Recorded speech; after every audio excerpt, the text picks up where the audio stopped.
Assalamualaikum warahmatullahi wabarakatuh.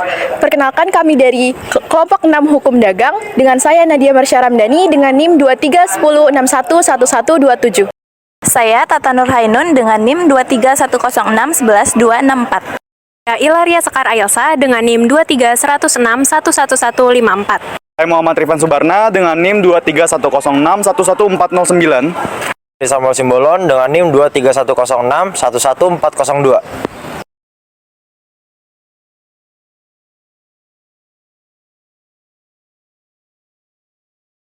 Bapak, Waalaikumsalam. sebelumnya boleh perkenalkan nama dulu, Pak? Nama Mulyadi. Oke, Pak.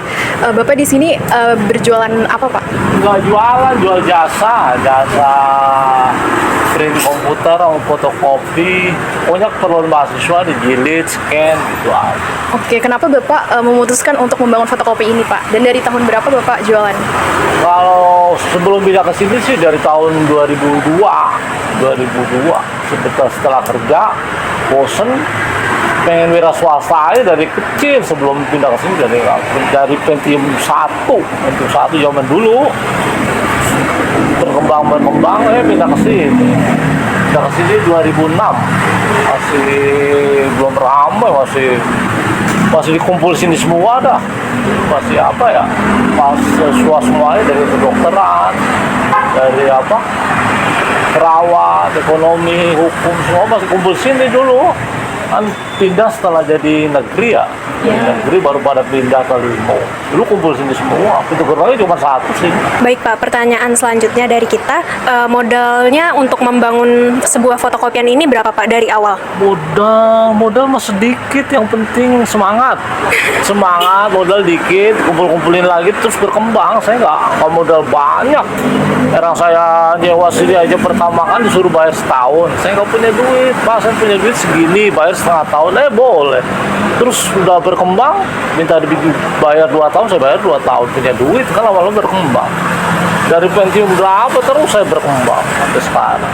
Tapi ganti komputer lagi, ganti komputer yang terupdate. Berarti nggak ada modal awalnya? Awal berapa, harus berapa, enggak. Sedikit saya modalnya. Orang bayar sewa aja kurang. Oh baik, dan pertanyaan selanjutnya untuk Bapak, apakah Bapak udah mempunyai izin usaha untuk membangun fotokopian ini? Belum, saya belum ngurus sebuah apa, katakanlah izin usaha, akte perusahaan, belum punya. Berarti ini masih di bawah naungan Bapak aja ya? Iya, masih ya apa ala kadarnya, belum ada hitam di atas putih belum.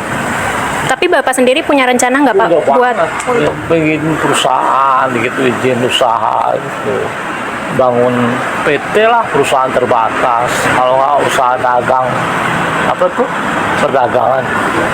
untuk prosedur mengajukan izin usaha sendiri, kira-kira Bapak udah tahu belum Pak? Apa saja? Ya, nanti nanya temen aja kira-kira kemana, gampang tuh.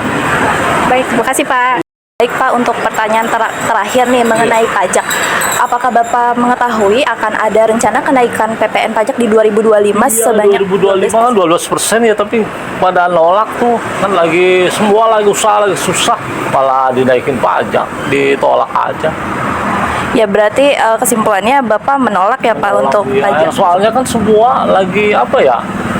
Semua lagi down semua gara-gara COVID, sekarang ada perang lagi, ya kan? Iya, Semuanya lagi down, begitu, ditolak aja.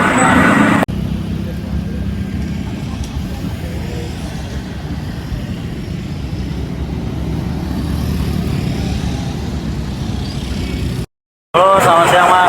Jadi kami ada tugas Bang buat video mengenai tugas akhir kami. Kebetulan berkaitan langsung sama UMKM dan juga pedagang. Nah jadi pertanyaan saya, karena Abang kan langsung pelaku nih. Pertanyaan saya, menurut Abang tuh berdagang tuh apa sih? Kalau berdagang itu gimana ya? Kita sama-sama mencari rezeki. Bedanya kalau kita kan cari rezekinya di lapangan gitu kan. Terus yang kedua, status kita tidak terikat oleh perusahaan. Itu lebih bisa memanajemen waktu. Itu kesimpulannya sih. Iya. Terus Kalau boleh tahu bang, Ya. alasan abang untuk milih jualan kopi itu apa sih bang? Alasannya? Kalau untuk kopi itu gini ya, satu saya pecinta kopi pertama. Oh. Kedua memang sekarang pasaran kopi itu lagi worth it banget lah, lagi oke banget gitu. Kalau di musim hujan pun kita masih netral. Netralnya dalam arti itu kayak yang memang orang-orang tuh kan jarang sekali ya beli kayak teh manis, kayaknya kurang masuk gitu. Kalau kopi netral-netral aja sih. Oh, jadi preferensi masing-masing aja ya? Masing-masing. Oke. Ya. Siap. Kalau misalnya untuk jualan yang kayak gini, kan kebetulan abang berarti keliling ya? Betul. Berarti modalnya beda dong sama kopi-kopi yang memang udah punya franchise atau dia punya tempat sendiri. Betul, beda sekali. Untuk kisarannya sendiri nih bang, menurut abang berapa sih modal yang harus dikeluarin untuk bisa buka usaha kayak gini? Kalau untuk keseluruhan apa per unit? Per unit aja, per unit. Kalau estimasi kita 10 sampai 12 juta. Karena yang lebih mahal itu lebih ke buat mobilitasnya ya, kayak sepeda listrik ini. Oh. Jadi semua kisaran modal itu tuh keluarnya hanya untuk mayoritasnya tuh buat motor. Oh, oke. Bukan bahan baku. Bahan baku sih lebih cenderung lebih agak ringan ya gitu. Itu yang paling mahal sih memang untuk sepedanya ini, terus ngerakitnya lagi gitu. Oke. Iya. Bang, tadi kan kita udah nanya tentang dagang itu apa, terus modalnya apa. Sebelumnya kita belum perkenalan nih. Nama abang siapa ya kalau boleh tahu? Perkenalkan, nama saya Panji Ilham Setiawan. Ya. Saya tinggal di Depok, usia saat ini 30 tahun. Dipanggilnya apa bang? Panji. Panji, oke bang Panji.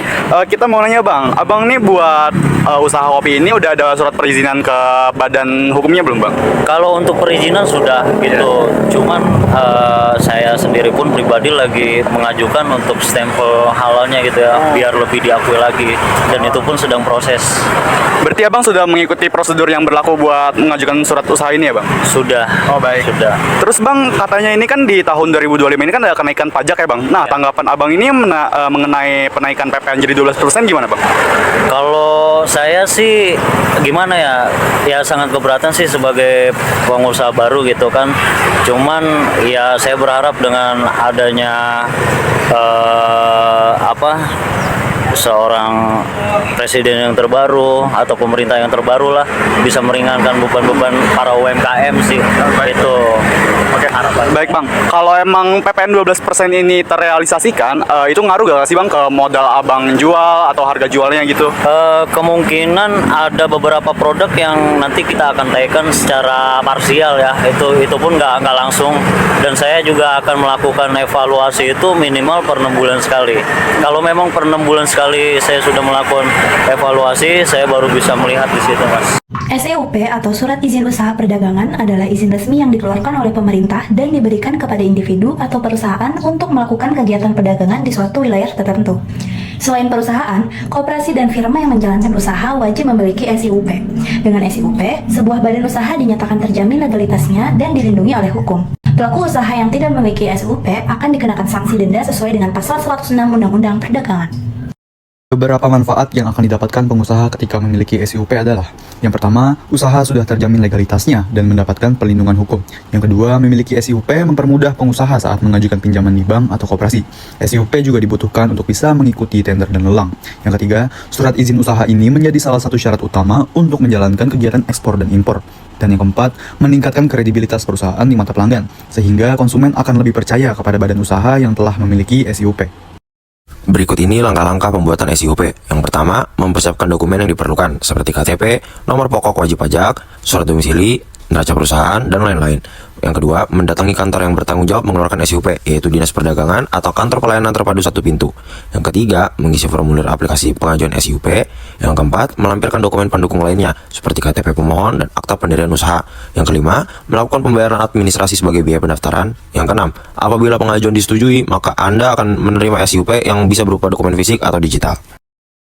Berdasarkan Peraturan Pemerintah Nomor 5 Tahun 2021 tentang penyelenggaraan perizinan berusaha berbasis risiko, setiap pelaku usaha bisa melakukan pendaftaran NIB untuk izin usaha melalui Online Single Submission atau OSS.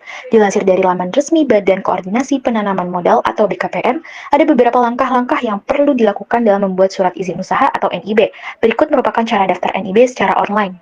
Yang pertama, pelaku usaha mengakses laman OSS untuk memperoleh akun pengguna. Yang kedua, pelaku usaha melakukan pendaftaran dengan mengisi data mulai dari nama, NIK, hingga NPWP. Jika pelaku usaha belum memiliki NPWP, OSS bisa memproses pemberian NPWP. Yang ketiga, setelah melakukan pengisian data secara lengkap, OSS kemudian menerbitkan NIB bagi pelaku usaha. Sekian dari kelompok 6. Terima kasih. Kurang lebihnya mohon maaf. Wassalamualaikum warahmatullahi wabarakatuh.